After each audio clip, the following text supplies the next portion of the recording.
Dear students, Mary's physics ക്ലാസ്സിലേക്ക് ഏവർക്കും സ്വാഗതം. കോമ്പൗണ്ട് മൈക്രോസ്കോപ്പിനെ കുറിച്ചാണ് അടുത്തതായിട്ട് പഠിക്കാനുള്ളത്. ഓബ്ജക്ട്സിനെ മാഗ്നിഫൈ ചെയ്ത് കാണുന്നതിന് വേണ്ടിയാണ് കോമ്പൗണ്ട് മൈക്രോസ്കോപ്പ് ഉപയോഗിക്കുന്നത്. എങ്ങനെയാണ് ഓബ്ജക്ട്സ് മാഗ്നിഫൈഡ് ആയിട്ട് കാണപ്പെടുന്നത് എന്നതിനെ കുറിച്ച് നമുക്ക് പഠിക്കാം.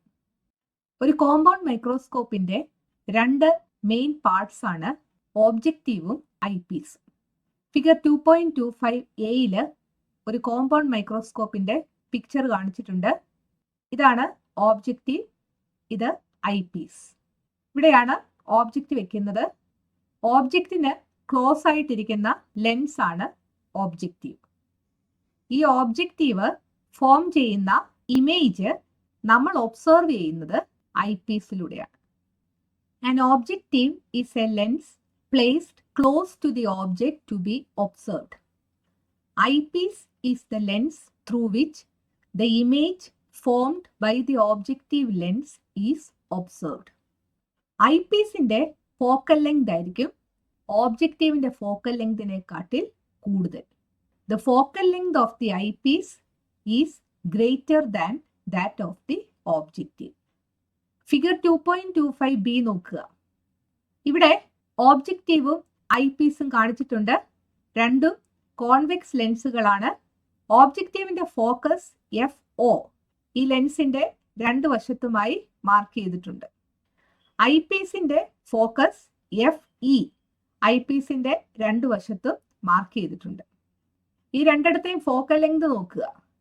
ഒയിൽ നിന്ന് FO വരെയുള്ള ദൂരമാണ് ഓബ്ജക്റ്റീവിന്റെ ഫോക്കൽ ലെങ്ത്. OEയിൽ നിന്ന് FE വരെയുള്ള ഡിസ്റ്റൻസ് ആണ് ഐപീസിന്റെ ഫോക്കൽ ലെങ്ത്. ഐപീസിന്റെ ഫോക്കൽ ലെങ്ത് ആണ് കൂടുതൽ. ഓബ്ജക്റ്റീവിനടുത്തായിട്ടാണ് ഓബ്ജക്റ്റ് വെക്കുന്നത്. ഇവിടെ ഓബ്ജക്റ്റ് വെച്ചിരിക്കുന്നത് FOയ്ക്കും 2FOയ്ക്കും ഇടയ്ക്കാണ്. Fനും 2Fനും ഇടയ്ക്കാണ് ഓബ്ജക്റ്റ് വെക്കുന്നതെങ്കിൽ ഇമേജ് ഉണ്ടാകുന്നത് ബിയോണ്ട് 2Fലായിരിക്കും. ഇവിടുത്തെ ഓബ്ജക്റ്റ് ഒരു ഉറുമ്പാണ്. ഈ ഉറുമ്പിന്റെ ഇമേജ് ആണ് ഈ 2FOയ്ക്ക് ബിയോണ്ട് ആയിട്ട് ഫോം ചെയ്തിരിക്കുന്നത്. ഈ ഇമേജ് ഫോർമേഷൻ കാണിക്കാൻ വേണ്ടി ഇവിടെ വരച്ചിരിക്കുന്ന രണ്ട് റേസ് നോക്കുക. ഓബ്ജക്റ്റിൽ നിന്ന് ഒപ്റ്റിക് ആക്സിസിന് പാരലലായിട്ട് വരുന്ന റേ ഓബ്ജക്റ്റീവിന്റെ ഫോക്കസിലൂടെ കടന്നുപോയിരിക്കുന്നു. ഓബ്ജക്റ്റിൽ നിന്ന് ഒപ്റ്റിക് സെന്ററിലൂടെ കടന്നു പോകുന്ന റേയ്ക്ക് ഡീവിയേഷൻ ഒന്നും സംഭവിക്കുന്നില്ല. ഈ രണ്ട് റേസും മീറ്റ് ചെയ്യുന്നിടത്താണ് ഇമേജ് ഉണ്ടാകുന്നത്. ഈ ഇമേജ് ഉണ്ടായിരിക്കുന്നത് ഐപീസിന്റെ ഒപ്റ്റിക് സെന്ററിനും ഫോക്കസിനും ഇടയ്ക്കാണ്. ഈ ഇമേജ് ഐപീസിനെ സംബന്ധിച്ച് ഓബ്ജക്റ്റ് ആണ്. സോ ഒപ്റ്റിക് സെന്ററിനും ഫോക്കസിനും ഇടയ്ക്കാണ് ഓബ്ജക്റ്റ് ഇരിക്കുന്നതെങ്കിൽ ഇമേജ് ഉണ്ടാകുന്നത് ഓബ്ജക്റ്റ് ഇരിക്കുന്ന അതേ സൈഡിൽ തന്നെയായിരിക്കും. അത് വെർച്വലും ഇറക്റ്റും മാഗ്നിഫൈഡും ആയിരിക്കും എന്ന് നമ്മൾ പഠിച്ചതാണ്. ഈ ഇമേജിൽ നിന്ന് വരുന്ന രണ്ട് റേസ് നമുക്ക് കൺസിഡർ ചെയ്യാം. ഒരു റേ ഒപ്റ്റിക് ആക്സിസിന് പാരലലായിട്ട് പോകുന്നു. അത് ഐപീസിന്റെ ഫോക്കസിലൂടെ കടന്നു പോകുന്നു. രണ്ടാമത്തെ റേ ഐപീസിന്റെ ഒപ്റ്റിക് സെന്ററിലൂടെ ഡീവിയേഷൻ ഒന്നുമില്ലാതെ കടന്നു പോകുന്നു. ഈ രണ്ട് റിഫ്രാക്റ്റഡ് റേസും ഡൈവേർജ് ചെയ്തു പോവുകയാണ്. ഈ റേസ് നമ്മൾ പുറകോട്ട് എക്സ്റ്റെൻഡ് ചെയ്യുകയാണെങ്കിൽ ഈ പോയിന്റിൽ അത് മീറ്റ് ചെയ്യും. അതായത് ഈ രണ്ട് റിഫ്രാക്റ്റഡ് റേസും ഈ പോയിന്റിൽ നിന്ന് വരുന്നതായിട്ട് തോന്നുകയാണ്. സോ അവിടെയായിരിക്കും ഐപീസിന്റെ ഇമേജ് ഉണ്ടാകുന്നത്. ഇമേജ് ഉണ്ടാകുന്നത് വെർച്വലും ഇറക്റ്റും ഈ ഓബ്ജക്റ്റിന്റെ അതേ സൈഡിലും ആയിരിക്കും. സോ ഇവിടുത്തെ ഓബ്ജക്റ്റ് ഓൾറെഡി ഇൻവേർട്ടഡ് ആണ്. സോ അതുപോലെ തന്നെ ഇൻവേർട്ടഡ് ആയിട്ടുള്ള ഒരു ഫൈനൽ ഇമേജ് ആയിരിക്കും നമുക്ക് കിട്ടുന്നത്. അത് വെർച്വൽ ആണ്. അതുകൊണ്ടാണ് ഇവിടെ ഡോട്ടഡ് ലൈൻസ് കാണിച്ചിരിക്കുന്നത്. മാഗ്നിഫൈഡും ആയിരിക്കും. സോ ഒരു കോമ്പൗണ്ട് മൈക്രോസ്കോപ്പിലെ ഓബ്ജക്റ്റീവിന് സമീപത്ത് വെക്കുന്ന ഓബ്ജക്റ്റ് ഐപീസിലൂടെ നോക്കുന്ന ഒരാൾക്ക് വലുതായിട്ട് കാണപ്പെടുകയാണ്. ടേബിൾ 2.8 നമുക്ക് കംപ്ലീറ്റ് ചെയ്യാം. ഓബ്ജക്റ്റീവ് കോൺവെക്സ് ലെൻസ് ആണോ കോൺകേവ് ലെൻസ് ആണോ എന്നാണ് ആദ്യം ചോദിച്ചിരിക്കുന്നത്. കോൺവെക്സ് ലെൻസ് ആണ്. When objective and eyepiece lenses are compared, focal length more or less. ഓബ്ജക്റ്റീവിന്റെ ഫോക്കൽ ലെങ്ത് കുറവാണ്, less. Characteristics of the image formed. ഓബ്ജക്റ്റീവിലൂടെ റേസ് കടന്നു പോകുമ്പോൾ കിട്ടുന്ന ഇമേജ് റിയലും ഇൻവേർട്ടഡും ലാർജുമായിരിക്കും. So large, real and inverted. അടുത്തത് ഐപീസ്. ഐപീസും ഒരു കോൺവെക്സ് ലെൻസ് ആണ്. ഐപീസിന്റെ ഫോക്കൽ ലെങ്ത് കൂടുതലാണ്, more. Characteristics of the image formed. ഈ ഐപീസിനെ സംബന്ധിച്ച് ഇതാണ് ഓബ്ജക്റ്റ്, ഇതാണ് ഇമേജ്. ആ ഇമേജ് ലാർജ് ആയിരിക്കും, വെർച്വൽ ആയിരിക്കും, ഇറക്റ്റും ആയിരിക്കും. നിങ്ങൾ ലാർജ് ആൻഡ് വെർച്വൽ എന്ന് എഴുതിയാൽ മതി. ഇറക്റ്റ് നിങ്ങൾ എഴുതിയില്ലെങ്കിലും കുഴപ്പമില്ല. ഐപീസ് മാത്രം നോക്കുമ്പോഴാണ് ഓബ്ജക്റ്റും ഇമേജും ഇറക്റ്റ് ആയിട്ട് വരുന്നത്. കോമ്പൗണ്ട് മൈക്രോസ്കോപ്പ് മുഴുവനായിട്ട് നമ്മൾ നോക്കുകയാണെങ്കിൽ ഇതാണ് ഓബ്ജക്റ്റ്, ഇതാണ് ഫൈനൽ ഇമേജ്. അതുകൊണ്ട് ഇമേജ് ഇൻവേർട്ടഡ് ആയിട്ടായിരിക്കും കിട്ടുന്നത്. സോ ഐപീസിന്റെ characteristics of the image large, virtual and erect ആയിരിക്കും. നിങ്ങൾ ഇറക്റ്റ് എന്ന് എഴുതിയില്ലെങ്കിലും കുഴപ്പമില്ല. ഇവിടെ ചോദിച്ചിരിക്കുന്ന ക്വസ്റ്റ്യൻസ് നോക്കാം. Where should the object to be observed be kept with reference to the objective? Beyond 2FO or between FO and 2FO? Object വെച്ചിരിക്കുന്നത് FOയ്ക്കും 2FOയ്ക്കും ഇടയിലാണ്. Between FO and 2FO. What is the position of the image formed by the objective? Objective form ചെയ്ത ഇമേജിന്റെ position beyond 2FO ആണ്. What are the characteristics of this image? Objective form ചെയ്ത ഇമേജിന്റെ characteristics large, real and inverted. What would be the characteristics of the image formed by the eyepiece? Eyepiece form ചെയ്ത ഇമേജിന്റെ characteristics erect, virtual, large. ഒരു compound മൈക്രോസ്കോപ്പിന്റെ working ആണ് അടുത്ത് തന്നിരിക്കുന്നത്. The object should be placed between FO and 2FO of the objective. A large, real, inverted image of the object is formed beyond 2FO of the objective.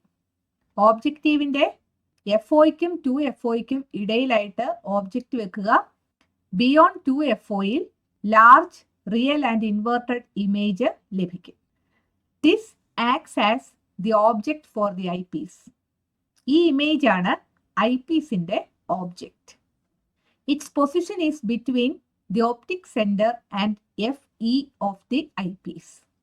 ഐപീസിന്റെ optic സെന്ററിനും FEക്കും ഇടയിലായിട്ടാണ് ഓബ്ജക്റ്റീവിന്റെ image form ചെയ്യുന്നത്. A large and virtual image of this can be seen through the eyepiece. അത് കാരണം ഐപീസിലൂടെ നോക്കുമ്പോൾ large, virtual image കാണാനായിട്ട് സാധിക്കും. ഇവിടെ തന്നിരിക്കുന്ന ക്വസ്റ്റ്യൻ നോക്കുക. Increasing the focal length of the objective lens will not be beneficial in the compound microscope. What is the reason? Objective ലെൻസിന്റെ focal length കൂട്ടുന്നത് കോമ്പൗണ്ട് മൈക്രോസ്കോപ്പിന് ഗുണകരമല്ല. എന്തുകൊണ്ട്? ഓബ്ജക്റ്റീവ് ലെൻസിന്റെ ഫോക്കൽ ലെങ്ത് ഇൻക്രീസ് ചെയ്യുകയാണെങ്കിൽ ആ ഓബ്ജക്റ്റീവ് ഫോം ചെയ്യുന്ന ഇമേജ് ചെറുതായിരിക്കും. സോ അത് കാരണം ആ കോമ്പൗണ്ട് മൈക്രോസ്കോപ്പിൽ ഉണ്ടാകുന്ന മാഗ്നിഫിക്കേഷൻ കുറവായിരിക്കും. സോ ഓബ്ജക്റ്റീവ് ലെൻസിന്റെ ഫോക്കൽ ലെങ്ത് ഷോർട്ടർ ആയിരിക്കും. If the focal length of the objective lens is longer, the size of image will be smaller. That means the magnification will be lesser. So the objective lens should have a shorter focal length. A microscope is usually provided with a range of objective lenses to obtain suitable magnification while observing micro objects. വളരെ ചെറിയ ഓബ്ജക്ട്സിനെ suitable മാഗ്നിഫിക്കേഷനിൽ observe ചെയ്യാൻ സാധിക്കുന്നതിന് വേണ്ടി ഒരു മൈക്രോസ്കോപ്പിൽ സാധാരണ പല focal length ഉള്ള objective lenses ലഭിക്കാറുണ്ട്. Refracting ടെലസ്കോപ്പിനെ കുറിച്ചാണ് അടുത്തതായിട്ട് പഠിക്കാനുള്ളത്.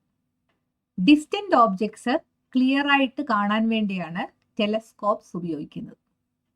ലൈറ്റിന്റെ റിഫ്ലക്ഷൻ ഉപയോഗിച്ചും റിഫ്രാക്ഷൻ ഉപയോഗിച്ചും പ്രവർത്തിക്കുന്ന ടെലസ്കോപ്പുകളുണ്ട്. റിഫ്രാക്ഷൻ ഓഫ് ലൈറ്റ് ബേസ് ചെയ്ത് വർക്ക് ചെയ്യുന്ന ടെലസ്കോപ്പിന്റെ ഫംഗ്ഷനാണ് നിങ്ങൾക്ക് പഠിക്കാനുള്ളത്. ഒരു ടെലസ്കോപ്പിന്റെയും മെയിൻ പാർട്സ് ഓബ്ജക്റ്റീവും ഐ പീസുമാണ്. ഫിഗർ 2.26 ബി നോക്കുക. ഓബ്ജക്റ്റീവും ഐ പീസും കാണിച്ചിട്ടുണ്ട്. ഓബ്ജക്റ്റീവിന്റെ ഫോക്കൽ ലെങ്ത് ആണ് ഐ പീസിനെക്കാട്ടിൽ കൂടുതൽ. ഇവിടുത്തെ ഓബ്ജക്റ്റ് ഡിസ്റ്റന്റ് ഓബ്ജക്റ്റ് ആണ്.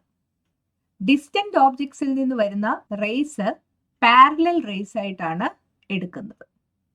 സോ പാരലൽ റേസ് കോൺവെക്സ് ലെൻസിലൂടെ കടന്നുപോയാൽ ഫോക്കസിലായിരിക്കും ഇമേജ് ഉണ്ടാകുന്നത്. ആ ഇമേജ് റിയലും ഇൻവേർട്ടഡും സ്മോളും ആയിരിക്കും. ഈ ഇമേജ് ആണ് ഐ പീസിന്റെ ഓബ്ജക്റ്റ്. ഐ പീസിന്റെ ഒപ്റ്റിക് സെന്ററിനും ഫോക്കസിനും ഇടയ്ക്കായിട്ടാണ് ഓബ്ജക്റ്റീവ് ഇമേജ് ഫോം ചെയ്തിരിക്കുന്നത്. അത് കാരണം ഐ പീസിൽ ഉണ്ടാകുന്ന ഇമേജ് വെർച്വലും ഇറക്റ്റും മാഗ്നിഫൈഡും ആയിരിക്കും. ഓബ്ജക്റ്റിന്റെ അതേ സൈഡിൽ തന്നെ ആയിരിക്കും. സോ ഐ പീസിനെ സംബന്ധിച്ച് ഇതാണ് ഓബ്ജക്റ്റ്. അത് ഓൾറെഡി ഇൻവേർട്ടഡ് ആണ്. ഐ പീസ് ഫോം ചെയ്യുന്ന ഇമേജും ഇൻവേർട്ടഡ് ആയിരിക്കും. അതായത് ഐ പീസിനെ സംബന്ധിച്ച് virtual, erect and large sized object ആണ് ഫോം ചെയ്യുന്നത്. പാരലൽ റേസ് ഓബ്ജക്റ്റീവിലൂടെ കടന്നു പോകുമ്പോൾ ഫോക്കസിൽ ഇമേജ് ഉണ്ടാകുന്നു. ആ ഇമേജ് ഐ പീസിന്റെ ഓബ്ജക്റ്റ് ആയിട്ട് ആക്ട് ചെയ്യുന്നു. ഐ പീസിന്റെ ഒപ്റ്റിക് സെന്ററിനും ഫോക്കസിനും ഇടയിലായതുകൊണ്ട് റിഫ്രാക്റ്റഡ് റേസ് ഡൈവേർജ് ചെയ്ത് പോകുന്നു. അത് പുറകോട്ട് എക്സ്റ്റെൻഡ് ചെയ്യുമ്പോൾ ഈ പോയിന്റിൽ നിന്ന് വരുന്നത് പോലെ തോന്നുന്നു. അവിടെയാണ് ഫൈനൽ ഇമേജ് ലഭിക്കുക. ടേബിൾ 2.9 കംപ്ലീറ്റ് ചെയ്യാം. ഓബ്ജക്റ്റീവിന്റെ ഫോക്കൽ ലെങ്ത് ആണ് ആദ്യം ചോദിച്ചിരിക്കുന്നത്. ഓബ്ജക്റ്റീവും ഐ പീസും കമ്പയർ ചെയ്യുമ്പോൾ ഓബ്ജക്റ്റീവിന്റെ ഫോക്കൽ ലെങ്ത് കൂടുതലായിരിക്കും. So more. Aperture more or less എന്ന് ചോദിച്ചിട്ടുണ്ട്. അപ്പർച്ചർ എന്താണെന്ന് നമ്മൾ ഈ ചാപ്റ്ററിന്റെ തുടക്കത്തിൽ പഠിച്ചതാണ്. The area of the lens through which light passes. Light കടന്നു പോകുന്ന ഏരിയയ്ക്കാണ് അപ്പർച്ചർ എന്ന് പറയുന്നത്. ഒരു ലെൻസിന്റെ ഫോക്കൽ ലെങ്ത് കൂടുതലാണെങ്കിൽ ലൈറ്റ് കടന്നു പോകുന്ന ഏരിയയും കൂടുതലായിരിക്കും. അതായത് അതിന്റെ അപ്പർച്ചർ കൂടുതലായിരിക്കും. സോ ഓബ്ജക്റ്റീവിന്റെ അപ്പർച്ചർ മോർ ആയിരിക്കും. ഇവിടെ ഉണ്ടാകുന്ന ഇമേജിന്റെ characteristics small, real and inverted. ഐ പീസിന്റെ ഫോക്കൽ ലെങ്ത് കുറവായിരിക്കും. Focal length is less. അപ്പർച്ചറും കുറവായിരിക്കും. Aperture is less. ഇമേജിന്റെ ക്യാരക്ടറിസ്റ്റിക്സ് ലാർജും വെർച്വലും ആയിരിക്കും. ഇവിടെ ചോദിച്ചിരിക്കുന്ന ക്വസ്റ്റ്യൻസ് ആൻസർ ചെയ്യാം. Where is the position of the object? Far away or nearby? Distant objects കാണാനാണ് നമ്മൾ ടെലസ്കോപ്പ് ഉപയോഗിക്കുന്നത്. ഓബ്ജക്റ്റ് ഫാർ അവേ ആയിരിക്കും. Focal length of the objective is lesser or greater? Greater is the answer. What are the characteristics of the image formed by the objective? Small and real. Which of the lenses use this image as its object? Objective form ചെയ്ത ഇമേജ് ആർക്കാണ് object ആയിട്ട് act ചെയ്യുന്നത് എന്നാണ് ചോദിച്ചിരിക്കുന്നത്. Answer eyepiece. Through which lens is the image viewed? Image view ചെയ്യുന്നത് ഐ പീസിലൂടെയാണ്. The image we see through the eyepiece is real or virtual? Virtual. ടെലസ്കോപ്പിന്റെ വർക്കിംഗ് ആണ് ഇവിടെ തന്നിരിക്കുന്നത്. In a telescope, the objective forms a small, real and inverted image of a distant object. It is the image formed by the objective that we observe through the eyepiece. Since the position of this image is between the focus of the eyepiece and the optic center, we can see the virtual image formed by the eyepiece. ഒരു telescope ഉണ്ടാക്കുമ്പോൾ objective ലെൻസിന്റെയും eyepiece ലെൻസിന്റെയും focal length consider ചെയ്ത് വേണം ടെലസ്കോപ്പിന്റെ length എടുക്കാൻ. കാരണം objective form ചെയ്യുന്ന ഇമേജ് ഐപീസിന്റെ ഓബ്ജക്റ്റ് ആയിട്ടാണ് ആക്ട് ചെയ്യുന്നത്. ആ ഓബ്ജക്റ്റ് ഐ പീസിന്റെ ഒപ്റ്റിക് സെന്ററിനും ഫോക്കസിനും ഇടയിലായിട്ട് വന്നാൽ മാത്രമേ വെർച്വൽ ആൻഡ് ലാർജ് ഇമേജ് നമുക്ക് കിട്ടത്തുള്ളൂ. ഒരു ടെലസ്കോപ്പ് നിർമ്മിക്കുന്നത് എങ്ങനെ എന്നതാണ് അടുത്തതായിട്ട് പഠിക്കാനുള്ളത്. അതിനാവശ്യമായ മെറ്റീരിയൽസ് തന്നിട്ടുണ്ട്. 1 മീറ്റർ നീളമുള്ള ഒരു PVC പൈപ്പ്, ലെൻസ് ഫിക്സ് ചെയ്യുന്നതിന് ആവശ്യമുള്ള ഡയമീറ്റർ ഈ PVC പൈപ്പിന് ഉണ്ടായിരിക്കണം. 5 സെന്റിമീറ്റർ ഡയമീറ്ററും 50 സെന്റിമീറ്റർ ഫോക്കൽ ലെങ്തുമുള്ള ഒരു കോൺവെക്സ് ലെൻസോ അല്ലെങ്കിൽ 10 സെന്റിമീറ്റർ ഡയമീറ്ററും 100 സെന്റിമീറ്റർ ഫോക്കൽ ലെങ്തുമുള്ള ഒരു കോൺവെക്സ് ലെൻസോ എടുക്കുക. വാച്ച് റിപ്പയറിങ്ങിന് ഉപയോഗിക്കുന്ന ഐ പീസും ഈ ടെലസ്കോപ്പ് ഉണ്ടാക്കുന്നതിന് ആവശ്യമുണ്ട്. ഈ ലെൻസസ് ചൂസ് ചെയ്യുമ്പോൾ ശ്രദ്ധിക്കേണ്ട കാര്യങ്ങൾ പറഞ്ഞിരിക്കുന്നത് നോക്കുക. The focal length and aperture of the objective lens should be greater. Objective ലെൻസിന്റെ ഫോക്കൽ ലെങ്തും അപ്പർച്ചറും കൂടുതലായിരിക്കണം. The focal length and aperture of the eyepiece lens should be lesser. Eyepiece ലെൻസിന്റെ ഫോക്കൽ ലെങ്തും അപ്പർച്ചറും കുറവായിരിക്കണം. Use high quality lenses. ടെലസ്കോപ്പിന്റെ method of construction നോക്കാം. Fix a convex lens of approximately 10 cm diameter and focal length 100 cm at one end of a PVC pipe having approximately 10 cm diameter. ഏകദേശം 10 centimetre diameter ഉള്ള ഒരു PVC പൈപ്പാണ് ഇവിടെ എടുത്തിരിക്കുന്നത്. 10 centimetre ഡയമീറ്ററും 100 centimetre focal ലെങ്തുമുള്ള ഒരു convex lens ഈ PVC പൈപ്പിന്റെ ഒരറ്റത്ത് fix ചെയ്യുക. ഈ കാണിച്ചിരിക്കുന്നത് ഒരു പ്ലാസ്റ്റിക് ബോട്ടിലാണ്. 2 ലിറ്ററിന്റെ ഒരു പ്ലാസ്റ്റിക് ബോട്ടിലിന്റെ ബോട്ടം പാർട്ട് കട്ട് ചെയ്തിട്ട് ഈ PVC പൈപ്പിന്റെ മറ്റേ അറ്റത്തേക്ക് ഇൻസേർട്ട് ചെയ്യുക. ഈ പ്ലാസ്റ്റിക് ബോട്ടിലിന്റെ മൗത്തില് ഐ പീസ് ഇൻസേർട്ട് ചെയ്ത് ഫിക്സ് ചെയ്യുക. ഈ പ്ലാസ്റ്റിക് ബോട്ടില് പുഷ് ചെയ്യുകയും പുള്ളി ചെയ്യുകയും ചെയ്ത് ഈ ഐ പീസും ഓബ്ജക്റ്റീവും തമ്മിലുള്ള ഡിസ്റ്റൻസ് അഡ്ജസ്റ്റ് ചെയ്ത് ഡിസ്റ്റന്റ് ഓബ്ജക്ട്സ് ഒബ്സർവ് ചെയ്യുക. ഇവിടെ ചോദിച്ചിരിക്കുന്ന ക്വസ്റ്റ്യൻ നോക്കുക. Why is it said not to look at the sun through a telescope? ഒരു ടെലസ്കോപ്പിലൂടെ സൂര്യനെ നോക്കരുത് എന്ന് പറയുന്നത് എന്തുകൊണ്ടാണ്? ടെലസ്കോപ്പിലെ ലെൻസുകൾ സൺലൈറ്റിനെ കോൺസെൻട്രേറ്റ് ചെയ്യും, അല്ലെങ്കിൽ ഒരു ചെറിയ ഏരിയയിലേക്ക് കേന്ദ്രീകരിക്കും. അത് കാരണം നമ്മുടെ റെറ്റിനയിൽ ഹോൾ ഉണ്ടാകാനും പെർമനന്റ് ബ്ലൈൻഡ്നെസ് ഉണ്ടാകാനും സാധ്യതയുണ്ട്. The lenses used in telescope concentrate sunlight which can instantly burn a hole in our retina and may cause permanent blindness. രണ്ടാമത്തെ ചാപ്റ്റർ ഇവിടെ അവസാനിച്ചു. ഈ ചാപ്റ്ററിലെ ക്വസ്റ്റ്യൻ ആൻസേഴ്സ് അടുത്ത വീഡിയോയിൽ നമുക്ക് ഡിസ്കസ് ചെയ്യാം. ഈ വീഡിയോ നിങ്ങൾക്ക് ഇഷ്ടപ്പെട്ടെങ്കിൽ നിങ്ങളുടെ കൂട്ടുകാരോടും മേരീസ് ഫിസിക്സ് ക്ലാസ്സിനെ കുറിച്ച് പറയണം. ഈ ചാനൽ സബ്സ്ക്രൈബ് ചെയ്യാൻ മറക്കരുത്. അടുത്ത വീഡിയോയിൽ വീണ്ടും കാണാം. Thank you.